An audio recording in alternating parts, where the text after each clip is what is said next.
Welcome back. We're going to talk about chapter 8. Excuse me, it's supporting your ideas. It's very important for us to believe you. And the only way we're going to believe you is if you have supporting material that helps make you credible. So there's a couple of different types of supporting material. One of them is examples. We use examples all the time. When you tell somebody about something, you know about rugby. Well, it's kind of like football. It's not really like football, but it's kind of like football. A brief example. You can use an extended example. Tell a long story that will explain something. Or you can use a hypothetical example. It's not really true, it didn't happen, but make up a story that will explain what you want us to understand. Use it to clarify your main point. Use it to reinforce your main point. Use it to personalize your main point. If you can use an example about kids and your kids or your siblings or the kids you want to have one day, a lot of the people in the audience can relate to that. And it's like, okay, yeah, I can go with that. I can understand that. You can also, it helps to make them vivid. I try to keep these short, but I'm going to tell you all a story. I took a whole bunch of blind people to this place in Louisiana where they make Tabasco sauce. And the one blind lady said, well, what's it look like? And somebody hadn't been working with the blind for very long said, well, it's a swamp and da-da-da-da. Somebody else said, no. And so I tell my students in class, close your eyes. Picture in front of you a fence, chain link fence, about 4 feet high. And just beyond that is real green, lush leaves, like elephant ears. They're huge, and some yellow, bright yellow flowers dotted in there, and I think they might be irises. And just beyond them is the edge of the water, and it has that duckweed on there. It's like a slime, the algae. And just beyond that, about 20 yards out, the water clears, and there's a log. And on the log, there's an alligator and 3 turtles. And about 20 yards past that are these long white things, and they're totally white, but they're not painted white. They're covered in white birds. Because see, somebody from the the family, McIlhenny family, a long time ago in the early 1800s, realized that everybody was killing the egrets because the women wanted to have the feathers in their hats. And so they have a rookery out there. And so using vivid language like that, and the guy telling, actually the girl telling the story to the blind lady said, one's flying over your head right now, and it's about 6 feet long, and it's all white except for its beak and its feet. Well, the reason I tell that story is the blind lady's reaction. She said, I love it when people talk to me like that because I used to could see. That's why I want you to use examples that are vivid, and so it paints a picture for us. So we used to could see. Or those of you that still can see, can picture it in your mind. Now you can use statistics, and I really don't like statistics a whole bunch. And the reason I don't like them a whole bunch is because statistics can often prove whatever the researcher wants to prove. If the researcher is biased, you can find statistics that are going to support your opinion. One of my favorite, excuse me, um, statistic examples was when I was at the University of Southern Miss. The headline of their newspaper said, Greeks have a higher GPA than the average student population. And they basically did that because they wanted people to join the fraternities and the sororities. Well, the reason the Greeks have a higher GPA is because you have a minimum GPA to become a Greek. So they took everybody that's a Greek out of the pool, and they averaged their 2.75 or higher GPA together. And then they took everybody else that wasn't a Greek, and they averaged their zero point 0.7 GPA and higher, and you're going to have a lower number for 2 reasons. One is you have a smaller pool of Greeks, and 2, you have a larger minimum and maximum in the population. So the statistic is true.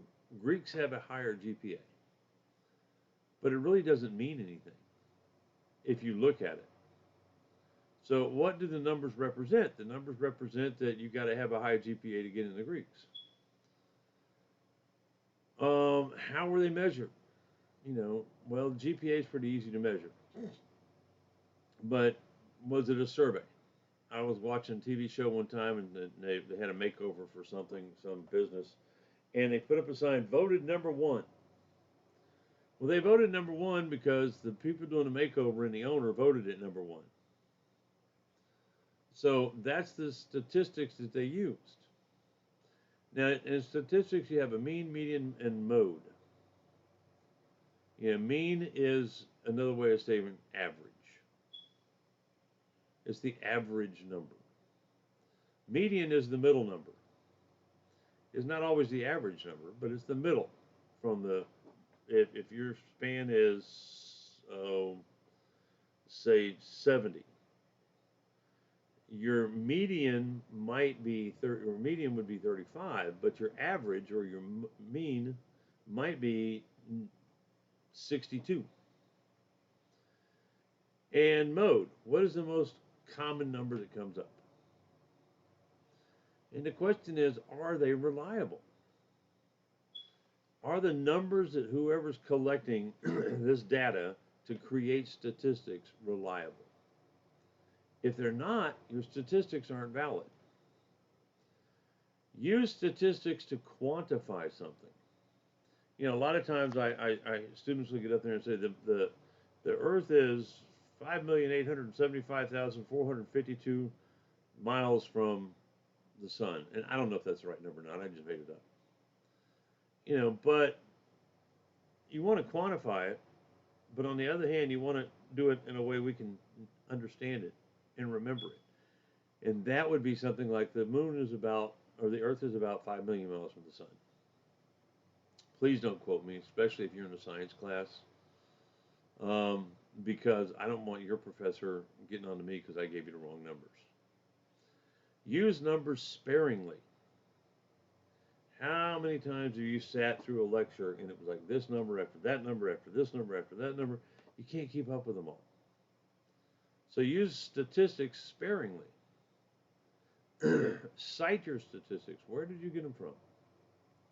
Explain them, because a lot of times, we don't understand what you're talking about. You put a bar graph up there and it's like, okay, it doesn't mean anything to me. Round off big numbers. That's what I was saying about the distance to the moon and back.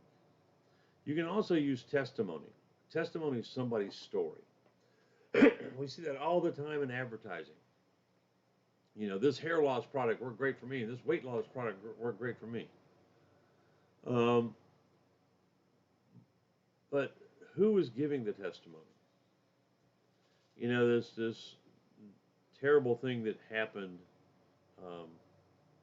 with Mr. Kennedy. If I interviewed the sheriff of Marion County, Georgia, he could give me some kind of sortas, but he really wasn't there. He can't tell me what happened. He can't give me any real expert testimony other than what he's heard through the grapevine, which may be more than I know. But if you're going to give a presentation or something, you need to talk to the police chief that was there or in charge of all that. Make sure they're an expert. You can also do peer testimony. Let's say you're talking about the cost of textbooks. Your peers are pretty much experts on that because they're buying them. And you're buying them. Or you want a cafeteria on campus. Peer testimony would be something great for that. Because they could tell their story about how they waste gas or money having to go back and forth, or they have to bring it, brown bag it, or there's nowhere to keep it cold or heat it up, or whatever the case may be. They can tell their story. Now, I've said this a couple of dozen times. I'm going to say it a couple of dozen more. Quoting versus paraphrasing. It's only advantageous to quote. I'll tell you what I hate when I read a paper a student writes It says, according to Smith, da da da da da, and Jones found da da da da da, and Smith found da da da da da, and according to Snuffy, da da da da. I don't want to read regurgitated somebody else's stuff. And I don't want to hear regurgitated somebody else's stuff. I want you to cite your sources. But I want to hear your voice. So if you're writing a paper and write down da da da da da, parentheses Smith, it's paraphrased in your words and you still get credit to the author. Now, if there's a perfect quote you can't get around, then go ahead and quote it. Especially though in public speaking, the more you have to try to remember verbatim, the more difficult it's going to be for you. Accuracy. Make sure whatever you get is accurate. That's earlier we talked about websites. There is no control over a website. Anybody can put anything on there they want. And it may not be accurate, especially in this political season that we're in. You can go on a Republican website and a Democrat website and see completely opposite stories because they can write what they want to. They can leave out what they want to. So make sure it's accurate. Make sure it's a qualified source. I told you earlier that I could advertise on TV as Dr. Humphrey for this great weight loss thing. I was at 330 pounds. I lost a lot of weight. I didn't use anything, but I could go in there and Dr. Humphrey found this. But just because I'm a doctor doesn't mean I'm qualified to talk about that topic. And finally, oral citations. You have to cite where you got the information. If you look on the rubric for your speech that I posted online, you will find that part of it is main points and the other one's supporting main points. So if you tell me that the annual gross income of a food worker is da da da da, where'd you get it from? You might be a food worker and you might be citing your paycheck, but that's fine. I mean, that gives you some credibility. I know about this. But I also want to hear what the experts say. Is that maybe your paycheck is low because you only work the least amount of part-time hours they will allow because you're going to school. Where somebody else working part-time might work double the hours you do and make double the pay. So make sure that it's accurate and cite where you got the stuff from. And that's the hardest thing, to be honest with you, for students to do when they do public speaking. Because we don't do it. I don't do it on a daily basis. I might be talking to my wife or my kids and say, did you hear about that wreck on 41? I don't say, did you hear about that wreck on 41 according to WTVM News? And I don't say that because it's something we don't do in conversation. But that's one of the differences in public speaking and conversation. You have to cite your sources. Tell us where you got it from. Don't just say that there was a wreck on Highway 41. There's a wreck on Highway 41 according to WRBL.